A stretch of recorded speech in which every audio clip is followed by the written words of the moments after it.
C'est pour ça que j'aime souvent dire, il y a des endroits dans lesquels il faut absolument aller. Il y a la prison. Il faut absolument aller en prison, même pour visiter les gens. Moi, je me rappelle à un moment donné, je partais en prison chaque mois. Pendant pratiquement 1 an. Chaque mois, je partais en prison, soit rendre visite à un ami, soit juste causer avec des gars. Par exemple, Koningima, c'est magnifique, c'est une prison géniale. Quand vous arrivez là, les gars sont en train de jouer au foot, sont en train de taper les divers. Il y a des intellectuels, il y a des gens chez qui vous pouvez avoir des informations en donnant très peu d'argent. Bref, je veux dire, c'est un univers magnifique. Et ça vous permet de vous préparer au cas où. Il faut vous préparer parce que, attends, vous pensez que tous ceux qui sont en Koningui sont des malfrats? Non. Vous pensez vraiment? Non. Vous pensez que tous ceux qui sont en Ubel depuis 10 ans, ils sont forcément coupables? Pas nécessairement.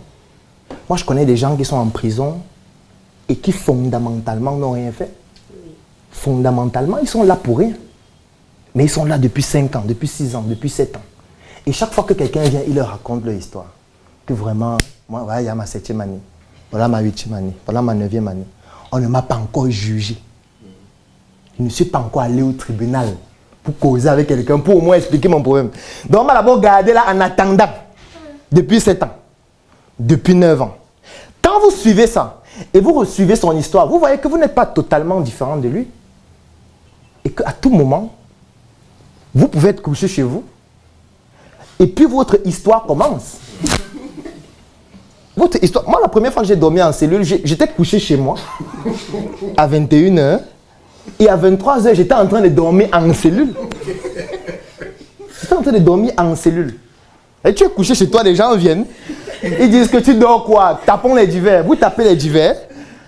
Après, on écrit un message qu'on est en train d'agresser un de nos amis. On dit que non, on doit aller le sauver. Tu te lèves aussi, tu pars avec eux pour le sauver. Vous prenez les cailloux en route et les papins. Vous arrivez, vous voyez la police. On arrive chez lui avec la police en disant à la police que on est en train d'agresser un ami à l'eau ensemble. Dès qu'on arrive là-bas, il n'y a rien. Et les policiers nous voient avec les papins en main. Ils disent que, en fait, c'est vous. En fait, c'est vous qui agressez les gens chaque soir. En fait, c'est vous qui faites les fausses alertes. Et chaque soir, on sort, il n'y a rien. Allons au poste. Et c'est comme ça que je dors en cellule la première fois. Je dors en cellule. Je dormais. Donc, je suis quitté de chez moi et 2 heures de temps après, j'étais en train de dormir debout en cellule. Debout, tu vas te coucher. On se couche en cellule. La cellule est plus petite que la salle-ci. C'est totalement noir. Il n'y a pas de lumière. Il y a une petite, je veux dire, on n'appelle pas ça la fenêtre. C'est comme un carré qui est au mur. Et c'est la nuit. Tu ne vois pas les gens à l'intérieur. Tu entres, tu ne sais pas qui est là. Mais c'est plein de gens. Il y a des gens qui fument. Tu bouscules quelqu'un, il te donne un coup. Mais tu es fou. Tu entres, tu bouscules les gens.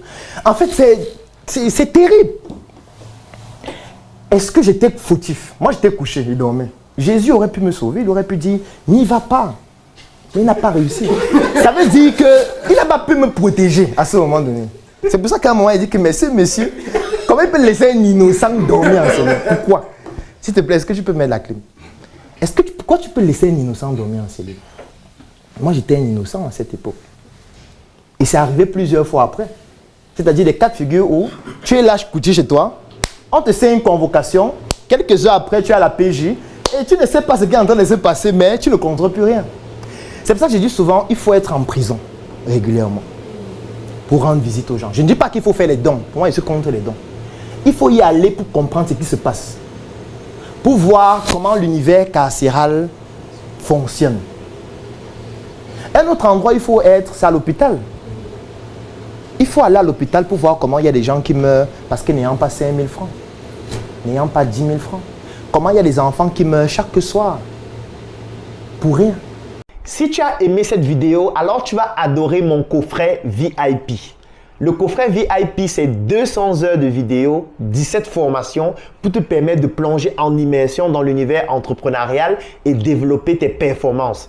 Et ce n'est pas tout, parce que ce coffret VIP te donne aussi droit à une adhésion de 3 mois dans le Claudel Nubissier Business Group, qui est un groupe business qui comporte plus de 1000 membres pour te permettre de gagner des marchés, trouver des partenaires et même des investissements dans tes projets. Si tu es intéressé par cette opportunité, clique sur le lien dans la description de cette vidéo ou tout simplement contacte-nous afin de pouvoir bénéficier de cette opportunité exceptionnelle. Rendez-vous dans le Claudel Nubissier Business Group.